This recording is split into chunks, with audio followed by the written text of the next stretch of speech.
I'm going to read 1 Samuel chapter 17, Goliath's challenge.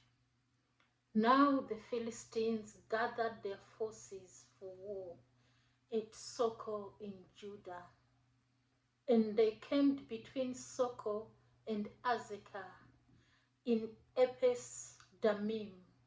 Saul and the men of Israel gathered and camped in the valley of Elah, arraying themselves for battle against the Philistines. The Philistines stood on one hill and the Israelites on another, with the valley between them. Then a champion named Goliath, who was from Gath, came out from the Philistine camp. He was 6 cubits and a span in height. He had a bronze helmet on his head.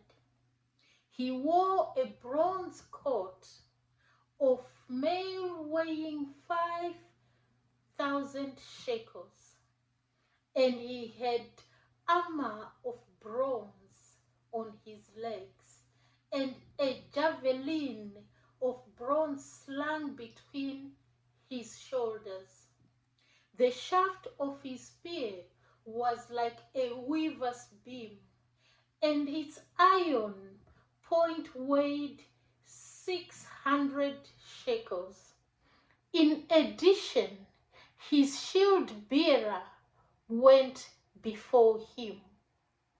And Goliath stood and shouted to the ranks of Israel, "Why do you come out and array yourselves for battle? Am I not a Philistine? And are you not servants of Saul? Choose one of your men and have him come down against me. If he is able to fight me and kill me, then we will be your servants.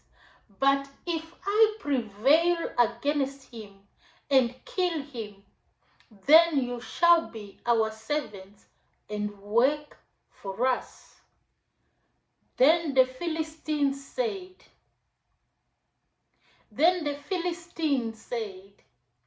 "I defy the ranks of Israel this day.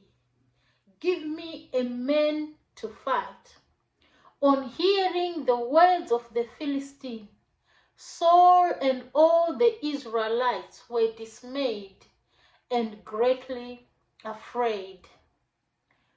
David accepts the challenge.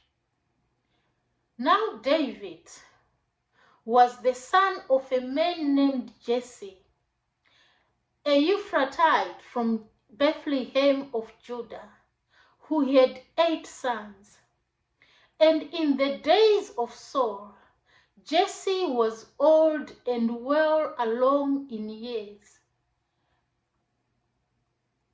The 3 elder sons of Jesse had followed Saul into battle. The firstborn was Eliab, the second was Abinadab,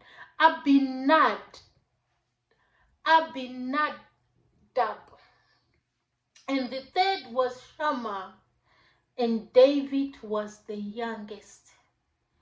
The 3 oldest had followed Saul, but David went back and forth from Saul to tend his father's sheep in Bethlehem. For 40 days the Philistine came forward every morning and evening to take his stand. One day Jesse said to his son David, "Take this ephah of roasted grain and these 10 loaves of bread for your brothers and hurry to their camp.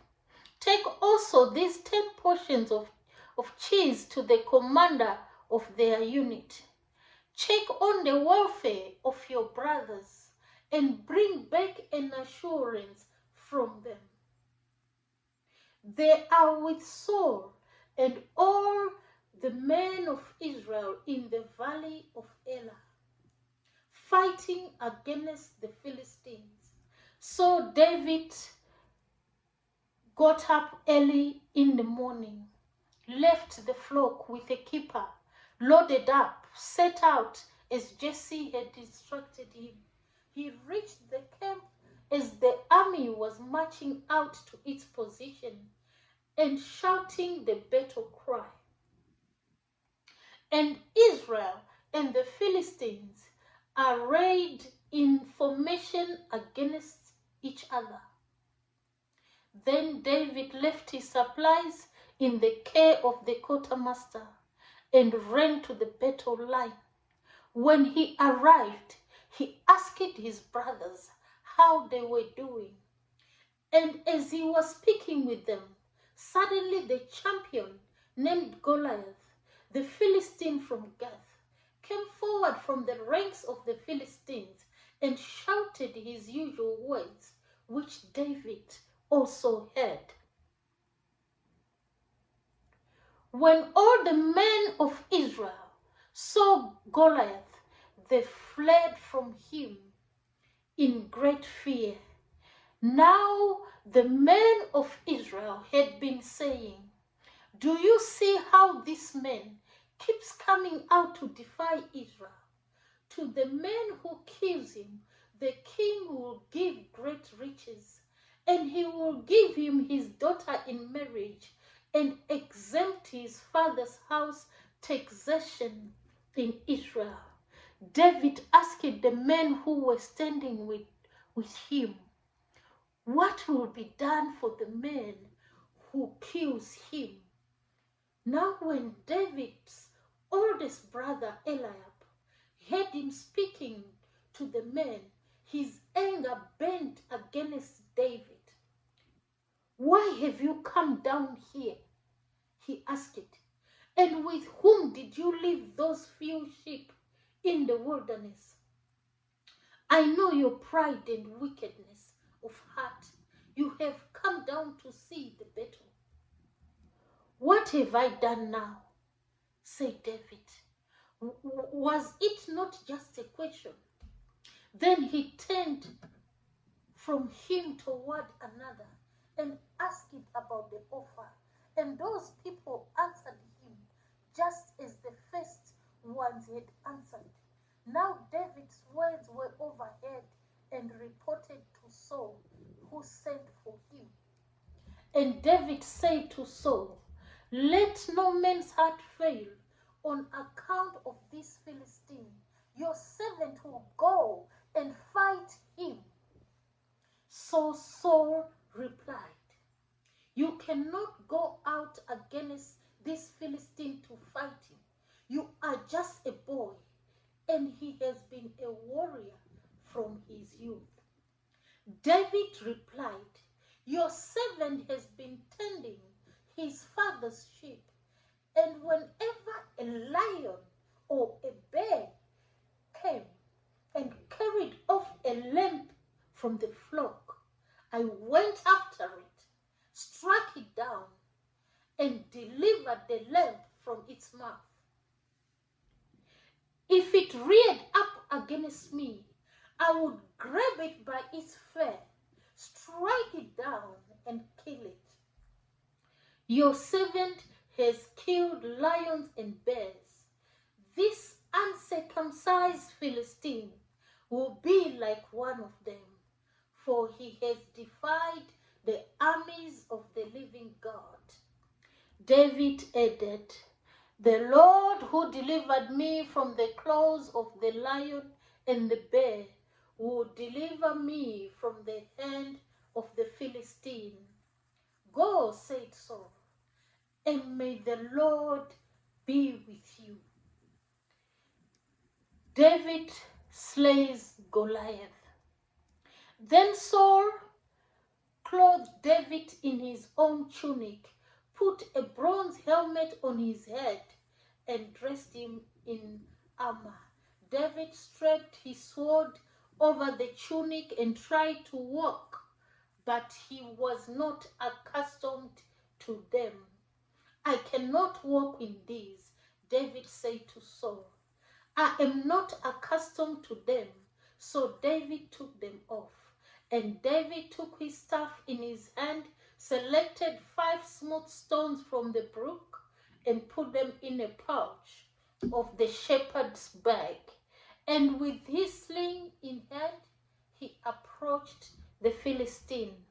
Now the Philistine came closer and closer to David, with his shield bearer before him. When the Philistine looked and saw David, he despised him because he was just a boy, ruddy and handsome. Am I a dog, he said to David, that you come at me with sticks? And the Philistine cursed David by his gods. Come here, he called to David, and I will give your flesh to the birds of the air and the beasts of the field. But David said to the Philistine, you come against me with sword and spear and javelin, but I come against you in the name of the Lord of hosts, the God of the armies of Israel, whom you have defied. This day the Lord will deliver you into my hand. This day I will strike you down, cut your head off, and give the carcasses of the Philistine, and give the carcasses of the Philistine army to the birds of the air and the creatures of the earth. Then the whole world will know that there is a God in Israel. And all those assembled here will know that it is not by sword or spear that the Lord saves. For the battle is the Lord's, and he will give all of you into our hands. As the Philistines started forward to attack him, David ran quickly toward the battle line to meet him. Then David reached into his bag, took out a stone, slung it, striking the Philistine on the forehead. The stone sank into his forehead and he fell face down.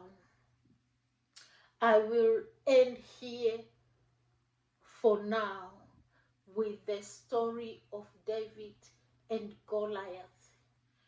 I have read these verses because I am going to be talking about David, how David killed the lions, how David killed the bears, but mostly I am looking at the lion in its physical form, or human, or in its earthly form,